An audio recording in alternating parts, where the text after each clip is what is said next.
ধরুন আপনি আপনার ছোট আঙ্গুল ভেঙে যাওয়ার কারণে ডাক্তার কাছে যাচ্ছেন আর ডাক্তার বলছে আপনার মাথা অপারেশন করা দরকার। ঠিক এমন ঘটনাই ঘটেছে রিয়াল মাদ্রিদে। চলুন আমি আপনাদেরকে সবটা বুঝিয়ে দিই। আমি যখন এই ভিডিওটা সবাইকে দেখাচ্ছিলাম তখন সবাই বলেছিল এটা ভুয়ো, কিন্তু না, এবার আপনিও আমার কথা বিশ্বাস করা শুরু করবেন।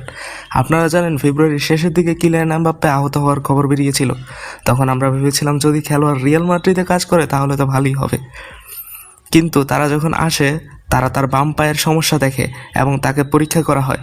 সবচেয়ে মজার ব্যাপার কি জানেন, সে নিজেও ফ্রান্সে গিয়ে তার ডাক্তারকে দেখায় আর তার ডাক্তার তাকে বলে খেলা উচিত নয়। কিন্তু রিয়াল মাদ্রিদের ডাক্তাররা আলাদা ছিলেন। তারা তার পরীক্ষা নিরীক্ষার পর তাকে একটি ম্যাচ নয়, দুটি ম্যাচ নয়, 3টি ম্যাচে তাকে খেলতে বাধ্য করা হয়। পরে যখন আমি ডকুমেন্টগুলো ঘেঁটে দেখলাম তখন আমি দেখলাম যে তার ভুল পায়ে পরীক্ষা করা হয়েছে। মানে ভাই, বুঝতে পারছেন? ইন্টারনেটে এখন এই ঘটনা নিয়ে অনেক আলোচনা হচ্ছে।